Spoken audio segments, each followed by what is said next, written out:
किस तरीके से पाकिस्तान अब एक आलम इस्लाम के अंदर एक सुपर पावर के तौर पर असर्ट कर रहा है अपने आप को। ना वहां सऊदी अरब की आपको वर्दी नजर आ रही है, ना तुर्किया की नजर आ रही है। हम्म। इसका मतलब है the man who is behind the gun is very important. Pakistan का वो असला है, पाकिस्तान की वो टेक्नोलॉजी है, पाकिस्तान की वो फौज है जो कि एक नजरियाती होने के साथ साथ एक न्यूक्लियर डिटरेंस भी रखती है। बिस्मिल्लाहिर्रहमानिर्रहीम, अस्सलाम वालेकुम नाज़रीन, सुनो पॉडकास्ट में खुशामदीद। मैं हूँ यासिर रशीद। नाज़रीन, पाकिस्तान का सऊदी अरब के साथ माजी करीब में एक मुआहिदा हुआ था। उस मुआहिदे की तशरीहात ये थी कि किसी एक मुल्क पर हमला दूसरे मुल्क पर हमला तसव्वुर होगा। इसी बुनियाद के ऊपर बाद में बहुत सारी चीज़ें जो हैं वो देखने में आई कि पाकिस्तानी जो फ़ौज है उसका एक दस्ता डिप्लॉय हुआ सऊदी अरेबिया में। वहाँ पे पाकिस्तानी तैयारे जो हैं उनकी तैनाती हुई और इसी बुनियाद पे ये कहा जा रहा था कि ये एक नई शुरुआत है। पाकिस्तान खित्ते में एक नया सिक्योरिटी प्रोवाइडर बन चुका है और सिक्योरिटी प्रोवाइडर का दायरा कार जो है वो वसी होता चला जाएगा। फिर उसके बाद गुफ्तगू शुनीद होना शुरू हुई कि क्या नई सिक्योरिटी अलाइनमेंट होगी मशरक़ वस्ता की। फिर मुख्तलिफ कयास आराइयाँ आई जिसके अंदर यह कहा जाने लगा कि पाकिस्तान, सऊदी अरेबिया, तुर्किया, मिस्र, कतर, कुवैत ये सब उस सिक्योरिटी अलाइनमेंट का हिस्सा होंगे। बात इससे भी आगे बढ़ी और कुछ लोगों ने यह भी कहना शुरू कर दिया कि उसके अंदर ओमान भी मौजूद होगा और ईरान भी मौजूद होगा। लेकिन अभी जो कल एक डेवलपमेंट मंजर आम पे आई है कि हमारे नायब वजीर आजम, हमारे वजीर आजम, हमारे फील्ड मार्शल ये सऊदी अरेबिया के अंदर मौजूद हैं। मोहम्मद बिन सलमान से मुलाकात हुई और एक ट्राइलेटरल जो एग्रीमेंट है वो मंजर आम पे आया कि जिसमें पाकिस्तान, सऊदी अरेबिया और तुर्की ये तीन ममालिक हैं जिनके दरमियान एक दिफाई मुआहिदा हुआ। तब फिर से चहमगोइयाँ शुरू हुई कि क्या ये नई अलाइनमेंट है, क्या मुस्लिम उम्मा का इत्तेहाद है, क्या ये आगे बढ़ के जो है नेटो की शक्ल इख्तियार कर जाएगा। तो इसी तरह की बातें जो हैं उसमें मुख्तलिफ इबाहम भी मौजूद है। हम एक छोटी सी चीज़ को बड़ा हवा भी बनाते हैं और कभी कभार हम बड़ी मंजर कशी को भी एक छोटे से कूजे के अंदर बंद करके देखते हैं कि नहीं, ये वो चीज़ नहीं हो सकती। तो इसके इफ एंड बट्स क्या हैं, इसके ऊपर जो मुख्तलिफ ममालिक का रद्द अमल अभी आया या आएगा वो किस तरीके का होगा। क्या इससे ये अखज़ किया जा सकता है कि खित्ते की सिक्योरिटी अब खित्ते के ममालिक जो हैं वो अपने हाथ में लेंगे या इसकी निटिग्रिटी कुछ और है। इस पूरे मंजरामे में बात करेंगे। हमें ज्वाइन किया है दिफाई उमूर के माहिर, तहरीके जवानान पाकिस्तान के चेयरमैन जनाब अब्दुल्ला हमीद गुल। गुल साहब, बहुत शुक्रिया आपके वक्त का। गुल साहब, कल जो डेवलपमेंट हुई है, सबसे पहले तो ये बताइए कि इस डेवलपमेंट के अंदर पाकिस्तान की ख्वाहिश कितनी थी और पाकिस्तान को इसमें शामिल पाकिस्तान की ख्वाहिश पे किया गया या दूसरों की ख्वाहिश पे पाकिस्तान इसमें शामिल हुआ। बिस्मिल्लाहिर्रहमानिर्रहीम, बहुत बहुत शुक्रिया। वो शेर है ना, गैरों से कहा तुमने, गैरों से सुना तुमने। हम्म। कुछ हमसे कहा होता, कुछ हमसे सुना होता। हम्म। तो जब पाकिस्तान से सुना गया तो पाकिस्तान ने तो फिर दिल के फफोले सारे ही फोड़ डाले हम्म। और बताया कि क्या कुछ हो सकता है। जनरल राहील शरीफ एक बहुत अहम नाम। हम्म। जनरल राहील शरीफ आखिर किसी वजह से सऊदी अरब गए थे और शहजादा मोहम्मद बिन सलमान जो हैं उनका एक ख्वाब था। उन्होंने कहा कि जी एक इस्लामी फौज होनी चाहिए, लेकिन उसके बाद हमने बयानात देखे सऊदी अरब की जानिब से, ये अपना अमेरिका की जानिब से, कि जो बादशाहत है अगर मैं उसको सपोर्ट ना करूं तो वो एक हफ्ता भी नहीं चल सकती। ये बात जो थी ये उनके दिल को तो लग गई।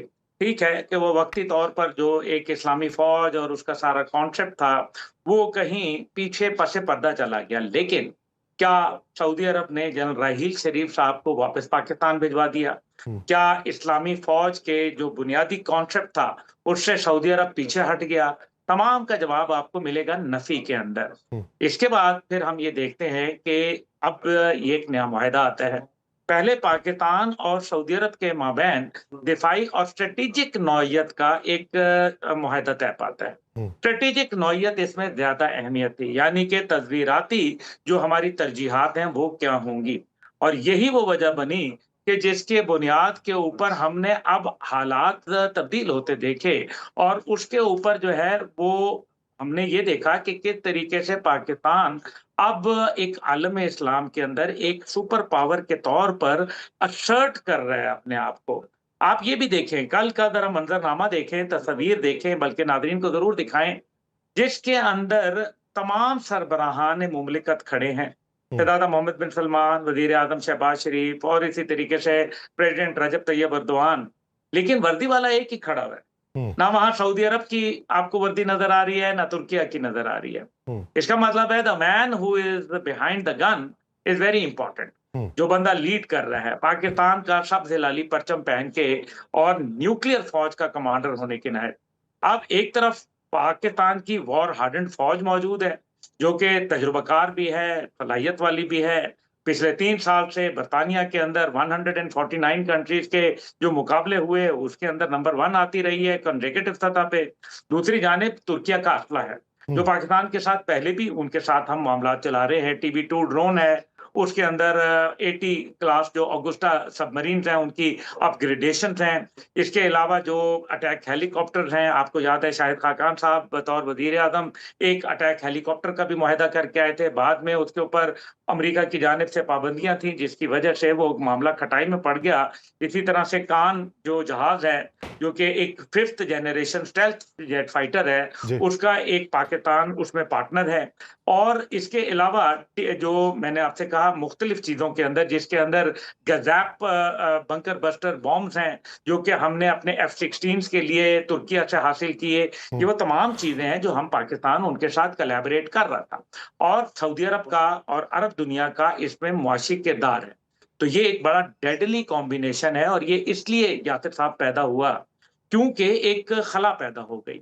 जाहिर है जब ईरान इजराइल अमेरिका जंग हुई तो उसके अंदर मिथ ब्रेक हो गई अमेरिका की इजराइल की कि ये हमें सिक्योरिटी प्रोवाइड कर सकते हैं। उनके आयरन डोम, उनके डेविड स्लिंग सिस्टम, उनके एरो मिसाइल, उनके थॉट मिसाइल, उनके पेट्रियट मिसाइल, तमाम के तमाम पता चला कि ये ठुस बटा ठुस हैं। मीन्स के जो कारकर्दगी दिखानी चाहिए थी वो नहीं दिखा पाए।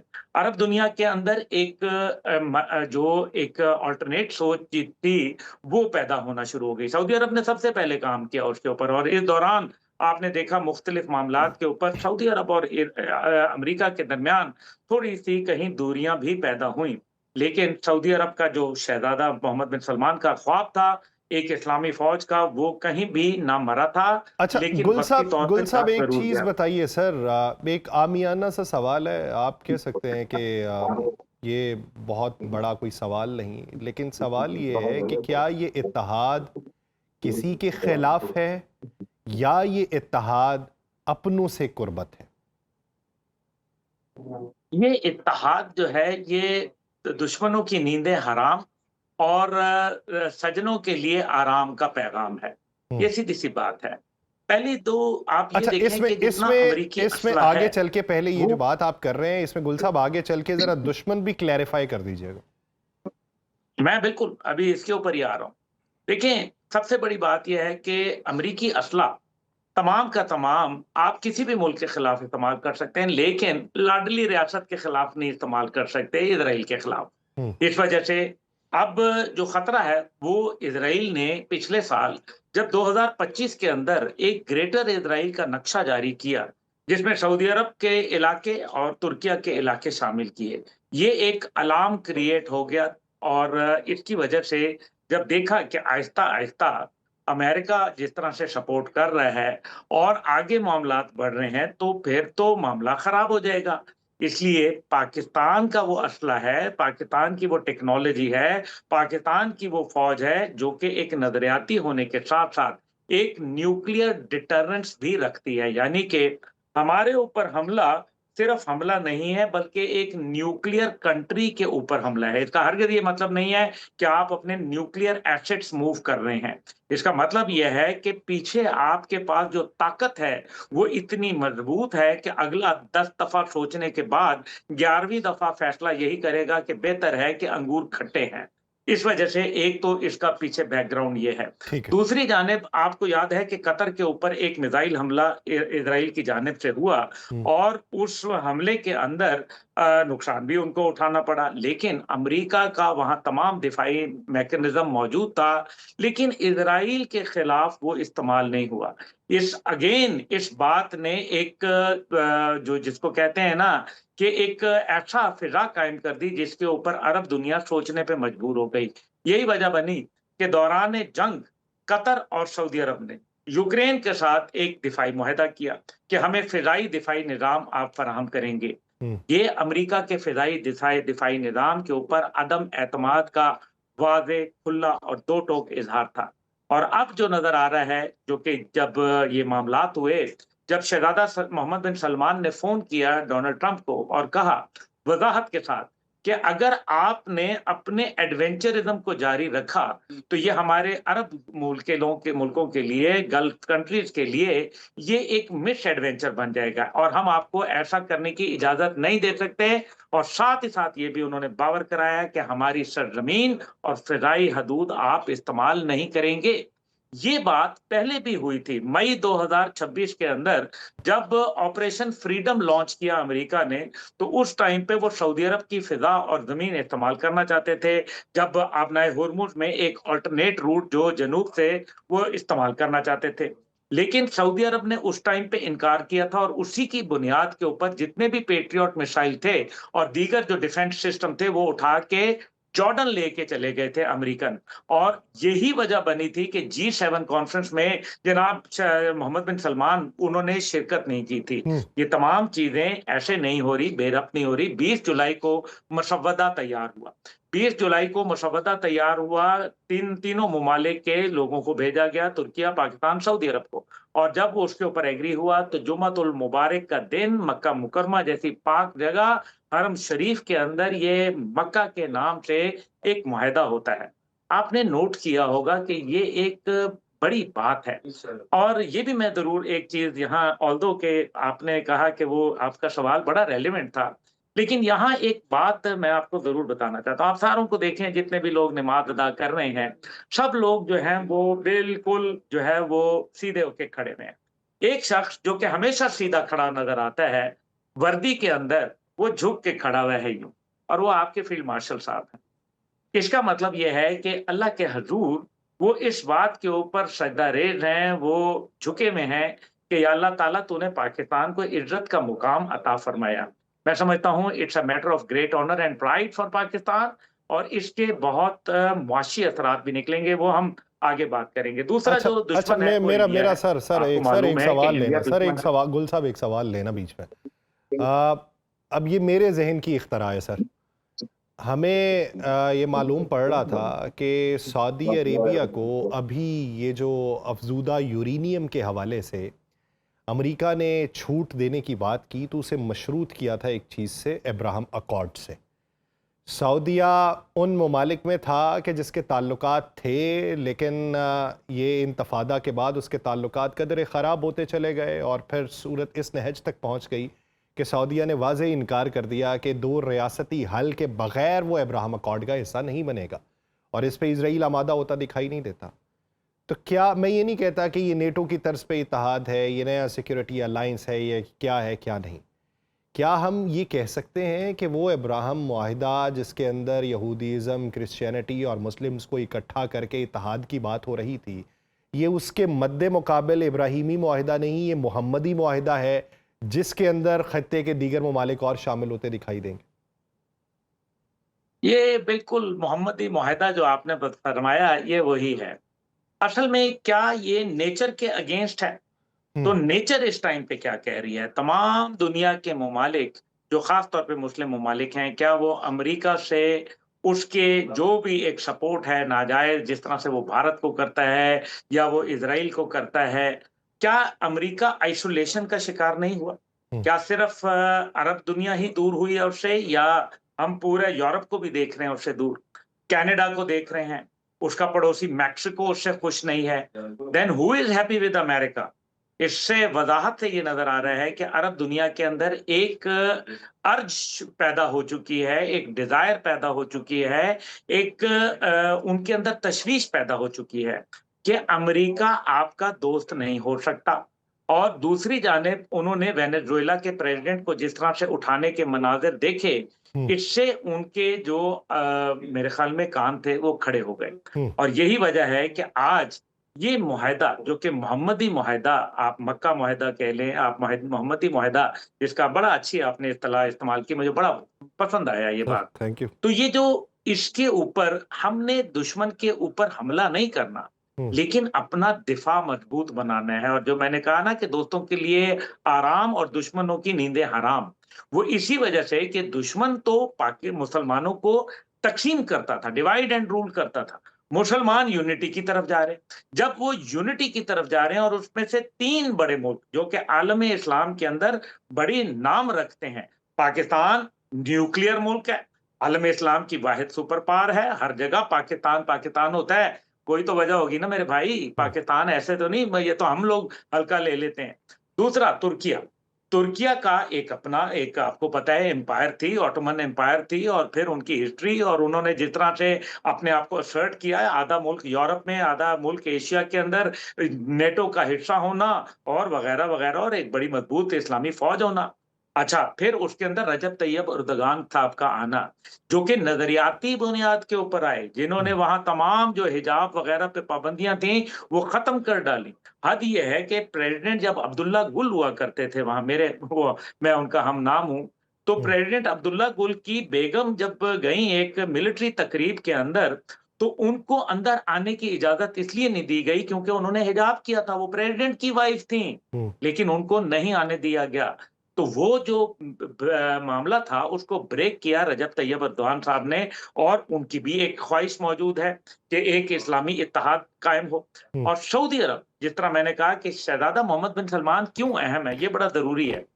आप देख लें कि सऊदी बादशाहत को अगर आप गौर करें तो वो तवील उल उम्र हो के वो कहीं बादशाहत के मनसब पर बैठते हैं, और जब तक के उनकी सांसों में सांस होती है तब तक वो रूल करते हैं। हम्म। लेकिन शहजादा मोहम्मद बिन सलमान साहब अभी कम उम्र इंसान हैं, उनके अंदर एक विजन है, और वो अपने विजन के ऊपर अमल पैदा करना भी जानते हैं, और बड़ा अवाम के अंदर मकबूलियत हासिल कर रहे हैं। सऊदी अरब को जो उन्होंने नई डायमेंशन दी हैं, नई डायरेक्शंस दी हैं, वो एक मेरे ख्याल में बड़ा मुनफरिद सऊदी अरब है। उसके ऊपर कुछ उनके एतराज़ात भी हैं, लेकिन उसके अंदर उनके खैरख्वाह ज़्यादा हैं, और वो सऊदी अरब को एक नए मुकाम पे लाना चाहते हैं। इसका मतलब ये है कि अनदर मल्टीपल डेकेड्स हम शहजादा मोहम्मद बिन सलमान को बतौर रूलर ऑफ सऊदी अरेबिया देख रहे हैं। This mean that continuation of the policy. और अगर सऊदी अरब जो कि एक बरादर मुल्क के तौर पर भी देखा जाता है, और एक आलम इस्लाम का एक कला देखा जाता है, वो अगर ये अपना विजन कंटिन्यू करता है पाकिस्तान और तुर्किया के साथ, तो दिस मीन्स के more and more countries will start joining, including central Asian republics का। मेरे पास मुझे इल्म है, मैं अभी रिवील नहीं कर सकता, बहुत सारी वस्ती एशियाई रियासतें आपके साथ घुल मिल जाना चाहती हैं, और हद यह है कि मलेशिया और इंडोनेशिया भी इसमें जो एक उनकी ख्वाहिश जो है वो कहीं मौजूद है कि वो इस सारे के अंदर, इस लड़ी के अंदर पिरोए जाएं, क्योंकि सबको अपने मुस्तकबिल के ऊपर बहुत सारे सवालिया निशान नजर आ रहे हैं, और वो सवालिया निशान जो हैं उनको एक ग्लोबल वर्ल्ड ऑर्डर तब्दील होता नजर आ रहा है। अच्छा, एक ऐसा ग्लोबल वर्ल्ड ऑर्डर एक जिसके चीज अंदर गुल साहब अमेरिका जा रहा है जी। और एक निजाम आ रहा है। और आखिरी बात इसमें कि ईरान के खिलाफ ये नहीं है मैं हदूद। ईरान को इसी पे गुल हमेशा साहब सवाल करना चाहता हूँ। ये कल ईरान की पार्लिमान के जो सलामती काउंसिल के रुकन हैं, उन्होंने इस मुआहिदे को कागजी कहा। बहुत सारे लोग जो हैं वो ये भी राय रखते हैं कि ईरान के खिलाफ ये इत्तेहाद है। प्रवीण साहिनी जो है, उनका 2 दिन पहले का वीलॉग जो था वो इस बुनियाद के ऊपर था कि खित्ते के अंदर जो तब्दीलियां वकू पजीर हो रही हैं ये इस बुनियाद पे होंगी, सिक्योरिटी अलाइनमेंट इस बुनियाद पे होगा जो ईरान का दिया हुआ मॉडल है।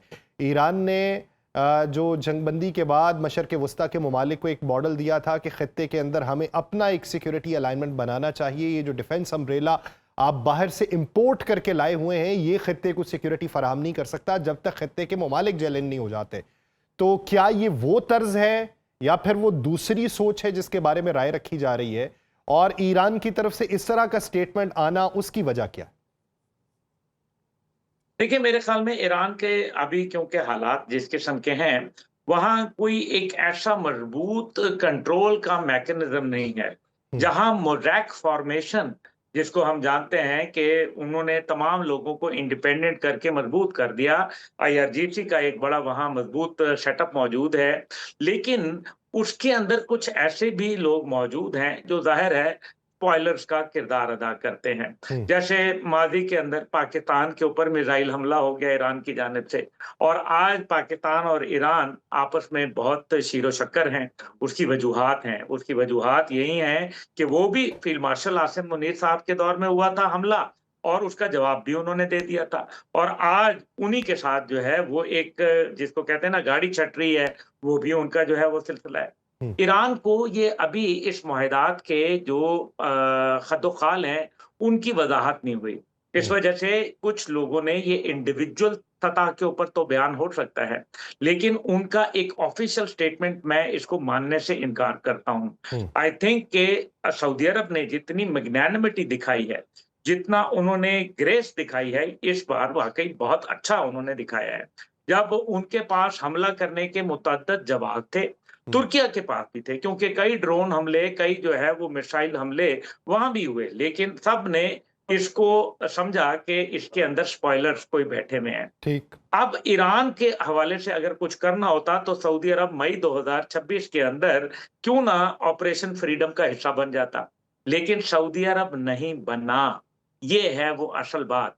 इसका मतलब ये है कि ईरान के साथ उनको, जो कि एक है अवामी सतह पे जो आप और मैं गुफ्तगू कर रहे हैं, एक है जो कि बड़ों की सतह के ऊपर है। बड़ों को अच्छी तरीके से पता है, वो कहते हैं वो बाग सारा जाने हैं, हम्म, लेकिन गोली ना जाने। जो बुनियादी मसाइल हैं, उनको आपने समझना है, और आई थिंक कि ऐसी कोई बात नहीं है, ये अलायंस ना ईरान के खिलाफ है, ना ये किसी और के, लेकिन ये अपनी सेफ्टी, सिक्योरिटी और अपने जो स्ट्रेटेजिक मामलात हैं, उनके ऊपर पहरादारी के लिए बनाया गया है, बिकॉज़ वी ऑल नो कि खतरा जो है वो फादरलैंड और मदरलैंड की जानिब से है, और मदरलैंड की जानिब से पाकिस्तान को खतरा है, और मदरलैंड जो है वो किसी को नहीं छोड़ना चाहता। इंडिया के मकरू अज़ाइम सबको वज़ाहत से नज़र आ रहे हैं, और ये दोनों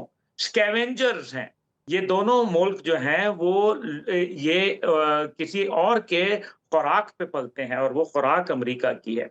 उनको ये नज़र आ जाता है कि जो अमेरिका है वो इस खित्ते के अंदर अब एक रिसीडिंग पावर है, और यही उनको परेशानी दे रही है। यही वो चाहते थे कि ये जंग तवील हो, इस जंग के अंदर मज़ीद अमेरिका अपने आप को इन्वेस्ट करे, लेकिन अमेरिका ने यहाँ मामला रोक छोड़ा है, और यही उनकी सबसे बड़ी कमज़ोरी का मौजब बन रहा है। तभी नरेंद्र मोदी और नेतन्याहू दोनों बावले हो चुके हैं। उनको अब समझ नहीं आ रही कि सींग समाएँ तो कहाँ समाएँ। अच्छा, ये एक गुल साहब, बुनियादी वजह है इसके जिसको हमें इसके समझना अंदर है। इसके अंदर ये कहा गया कि किसी एक पर हमला दूसरे पर हमला तस्वर होगा। हमारा जो सऊदी अरेबिया के साथ पहले एग्रीमेंट था उसके अंदर भी यही बात थी। फिर कुछ हमलों के बाद सवालात ये उठने लगे कि जो है दूसरे ने रिएक्ट क्यों नहीं किया। जब अफ़गानिस्तान ने पाकिस्तान पे हमला किया, सरहदों पे कशीदगी हुई, तब भी सवाल हुआ। जब सऊदी अरेबिया के ऊपर ड्रोन अटैक हुए, तब भी सवाल हुआ। जब यमनी हूतियों ने अटैक कर दिया, तब भी सवाल हुआ। अभी इसकी भी यही बात हो रही है कि किसी एक पे हमला दूसरे पे हमला तस्वुर होगा, और कुछ लोग इसे तशबीह दे रहे हैं कि ये नेटो का आर्टिकल 5 है, जिसके तहत किसी एक रियासत पे हमला या किसी एक रुकन मुल्क के ऊपर हमला पूरे के पूरे नेटो ममालिक के ऊपर हमला होगा, और तमाम की तमाम फ़ौजें जो हैं वो उसके ख़िलाफ़ ऑपरेशन कर देंगी। लेकिन उसमें ज़मीनी एतबार से तो फ़ौजें मौजूद हैं, उनकी अपनी अपनी जेडीज़ मौजूद हैं, डेजिग्नेशन मौजूद हैं, उनका एक अलग बजट मौजूद है। तो ये उससे मुख्तलिफ किस हद तक है? और ये बात कि जब किसी एक पर हमला हो तो दूसरा खामोश क्यों रहता है, तो इसकी निटी ग्रिटी क्या होती है? यानी वो मुल्क अगर आपको दावत ही ना दे कि आप आके मदद करें, तो क्या कोई ऐसा है कि दूसरा मुल्क खुद उठे और वो हमला कर दे? नहीं, ऐसा नहीं हुआ करता। देखिए, सबसे बड़ी बात ये है कि इसकी कंडीशनैलिटीज़ का अब ना आपको पता है, ना हम्म, मुझे पता है। हम्म, अभी भी ये इसकी डिटेल्स जो हैं वो हमारे सामने नहीं आई। माज़ी में भी जो सऊदी अरब और पाकिस्तान की स्ट्रेटेजिक और डिफेंस शराकतदारी का मुआहदा हुआ, उसकी निटी-ग्रिटी हमें नहीं मालूम। इस वजह से उसके बाद पाकिस्तान पर भी, जैसे आपने फरमा ही दिया कि पाकिस्तान पे हुआ, सऊदी अरब पे हुआ, लेकिन उसके अंदर अमली तौर के ऊपर कोई नहीं हुआ। नेटो के अंदर भी अगर आप देख लें तो किस नेटो मुल्क ने जाके खड़े हो गए हैं, सारे लोग खड़े हो गए हैं हाथों में हाथ डाल के, कोई अमली तौर पर आपको यूक्रेन के अंदर नजर आ रहा है? 4 साल हो गए हैं जंग को, 4 साल के अंदर क्या नेटो ने क्या उखाड़ लिया है वहां? तो मकसद कहने का यह है कि ये लेकिन सर वो मुआहदात जरूर होते हैं। यूक्रेन वाले मामले पे तो नेटो का वो रुकन मुल्क है ही नहीं। नेटो तो उसे अपने मुल्क के तौर पे शामिल करना चाहती थी ना, तो वो तो हाँ, हुआ नहीं। लेकिन लेकिन उन्होंने मुआहदा तो किया था ना, प्रोटेक्शन शेल्टर दे। जेलेंस्की ने सबसे पहले क्या बयान दिया था कि हमारे साथ धोखा हो गया, हम्म, हमें जब डीन्यूक्लियराइज किया गया तो उस टाइम पे हमसे मुआहदात किए गए थे। मैं आपको ये बताना चाह रहा हूँ कि नेटो के पास भी अभी बहुत सारे मसाइल हैं। हम्म, अमेरिका के खिलाफ एक पूरी दुनिया के अंदर सेंटिमेंट जाग खड़ा हुआ है, खुद अमेरिका के अंदर भी हो चुका है। अब अर्जेंटीना के अंदर, ब्यूनस आयर्स के अंदर अभी कल परसों जो मुजाहरा हुआ, उसके अंदर तमाम ममालिक के झंडे लगे थे, लोग उतर के, एक बड़ा अवाम का जम्मे गफीर है, वो अमेरिकी झंडे उतार रहे हैं। क्यों उतार रहे हैं भाई? अमेरिका का क्या ताल्लुक है उससे? इसका मतलब यह है कि आप हंगरी में देख लें, आप अर्जेंटीना में देख लें, आप दीगर ममालिक के अंदर देख लें, क्या वजह है? ये समझने वाली बात है। इसी तरीके से अगर आप देखें कि ये तीनों ममालिक जिसमें इनकलाब आया, बांग्लादेश, नेपाल, श्रीलंका, इन तीनों ममालिक में एंटी इंडिया जो था वो सेंटिमेंट मौजूद था हम्म। कि जी ये इनकी हमारी हुकूमतें जो हैं वो इंडिया के जेर असर है। यानी कि तसल्लत शुदा जो एक एजेंडा है, मुसल्लत शुदा, वो लोगों ने कबूल करने से इनकार कर रहे हैं। इसलिए जो अगर आप ये कहें कि इस स्पेसिफिक मुआहदे के लिए अभी इसको एक बिगिनिंग है, इसको मेरे ख्याल में अभी दुनिया के सामने एक इत्तेहाद के तौर पर लाया जा रहा है। इसके अंदर आहिस्ता-आहिस्ता इज़ाफ़ा आप देखेंगे। कुवैत तो समझें आप तकरीबन आ ही चुका है, कतर भी इसके अंदर शामिल हो चुका है और दीगर ममालिक भी इसमें आएँगे और इवेंचुअली आपको ईरान भी नज़र आएगा इसके अंदर। क्योंकि अरब दुनिया को मालूम है कि उनका खतरा ईरान से नहीं बल्कि नाजायज़ रियासत से है और यही वजह है कि अब सब जो है वो इस बात के ऊपर तशवीश का इज़हार कर रहे हैं और अपने मुस्तकबिल को सिक्योर करना चाहते हैं। अच्छा, गुल साहब एक चीज़ और बताइए, इससे ये किस तरीके से अखज़ किया जा सकता है कि अमेरिका रफ्ता रफ्ता अपनी बिसात जो है वो मशरिक़ वस्ता से लपेटना शुरू कर देगा? देखिए आप अगर अर्बल बेस गालिबन वही नाम है जो इस टाइम पे इराक के अंदर मौजूद है। हम्म, हर साल उसको तौसीह मिलती थी ना। इस बार उन्होंने कहा कि हम अड्डा वहां से निकाल रहे हैं अपना इराक से और वो बहुत बड़ा अड्डा उनका मौजूद है। तो वो क्यों तौसीह नहीं मिली, इसका मतलब है कि एक जिसको कहते हैं ना बारिश का पहला कतरा कूद पड़ा है मैदान में। 27 बेसों में से 17 तबाह हो चुके हैं अमेरिका के और सिक्योरिटी शेल्टर वो फराहम करने में नाकाम हो गए। उनकी असलियत सामने आ गई लोगों के। ये है वो असल बात। एक जिसको कहते हैं ना कि एक ऑरा ब्रेक हो जाना, वो ऑरा ब्रेक हो गया। इस वजह से अमेरिका के पास ऑप्शन नहीं है। अमेरिका का ने अभी जो मिसाइल्स बनाए हैं जिसके ऊपर उन्होंने बड़ा $58.6 बिलियन का उन्होंने इसको दिया, क्या नाम है जो कंपनी का, लॉकहीड मार्टिन। जी। लॉकहीड मार्टिन को उन्होंने मिसाइल्स बनाने के लिए, इंटरसेप्टर मिसाइल्स का लिए कहा कि जी वो आप बनाएं। वो सन 2030 तक 2000 इंटरसेप्टर बनाने के काबिल होंगे। हम्म, अच्छा, इसमें इंटरेस्टिंगली बोइंग कंपनी जो है वो 650 सीकर बनाती है अभी तक। इस सब मिसाइल में सीकर लगता है। सीकर के बगैर ये मिसाइल डब्बा ही है आप दूसरे लफ्जों में। और वो कहते हैं कि 2030 तक हमारी कैपेसिटी 850 हो जाएगी। तो आप 2000 बना लें लेकिन सीकर के बगैर आप कुछ नहीं कर सकेंगे। लेकिन 2030 में क्या डोनाल्ड ट्रंप होंगे? अगर वो चाहें भी तो नहीं हो सकते, क्योंकि अमेरिकन का कानून जो है वो बड़ा वज़ाहत से है। उनके 2 साल रह गए हैं पीछे। अब 2 साल के अंदर वो ज़ाहिर है ये तो अगला प्रेज़िडेंट बताएगा। तो अमेरिका का जो अब अड्डे यहाँ से अपना लपेटना, ये काम शुरू हो चुका है। The ball is in rolling and nobody can stop it now. अच्छा, मेरा सर एक आखिरी सवाल। ओआईसी का प्लेटफॉर्म मौजूद था तमाम मुस्लिम ममालिक के लिए, मफादात सबके अलग अलग हो गए क्योंकि बहुत सों के रिलेशंस बहुत से ममालिक के साथ अलग अलग नौइयत के थे, तो वो एक तरीके से डी फंक्शनल हो गया। अभी इसका मुस्तकबिल किस हद तक रोशन है? दूसरा सवाल ये कि मौशी एतबार से क्या फ़वाइद मिल सकते हैं इन तीनों ममालिक को एक दूसरे से? क्या सिर्फ इसे दिफाई एतबार से ही या सिक्योरिटी के एतबार से ही देखना चाहिए, या जब सिफारती तौर पे ताल्लुकात इस हद तक मजबूत होते हैं तो मुआशी फ़वाइद भी किसी दूसरे मुल्क को मुंतकिल होते हैं, तो क्या उस नौइयत से भी, उस नज़र से भी देखना चाहिए? बिल्कुल, दोनों बातें हैं। ओआईसी का तो मेरे ख्याल में किरदार कमज़ोर ही हो रहा है। ओआईसी हो गई, यूनाइटेड नेशन हो गई, नेटो हो गई, यूरोपियन यूनियन हो गई, इर्रेलेवेंट होते जा रहे हैं। आप देख नहीं रहे उनको, असर्ट नहीं कर सकते अपने आप को। फिर दूसरी जानिब आप देख लें कि अगर आपने जीसीसी का देख लें, जीसीसी के ऊपर तो मैंने आपसे पहले भी कहा था कि जीसीसी तो किस्सा पारीना बनती जा रही है, और जीसीसी तो अमलन टूट चुकी है जब से ओपेक और ओपेक प्लस से यूएई बाहर आया। 7 मुल्क हैं भाई, तो वो बाहर आ गए हैं। अच्छा, ये तो चलें यहाँ कर लें। अब इसका मुआशी फ़ायदा आपने कहा। $12 बिलियन के पाकिस्तान ने मुआहदात किए। डिफेंस एक्सपोर्ट प्रमोशन हम्म, ऑर्गेनाइजेशन था, और उसके ज़रिए मुआहदात किए गए। पाकिस्तान की एक्सपो लगती है, आपको पता है, बड़ी ज़बरदस्त आइडियाज़ जो जिसको हम कहते हैं। फिर इसी तरीके से आपका हेवी इंडस्ट्री टेक्सला है, पाकिस्तान ऑर्डिनेंस फैक्ट्रीज़ है, एयर वेपन कॉम्प्लेक्स है, नेवल जो मैन्युफैक्चरिंग फैसिलिटीज़ हैं वगैरह-वगैरह। ये तमाम की तमाम, अगर ये $12 बिलियन के जो कॉन्ट्रैक्ट्स हैं, ये अगर आएँगे, तो फिर इसका फ़ायदा किसको होगा? अवाम को ही आएगा ना। इवेंचुअली तो मैन्युफैक्चरिंग के बहुत सारे छोटी-छोटी चीज़ें होती हैं जो आप मैन्युफैक्चर करना शुरू हो जाते हैं।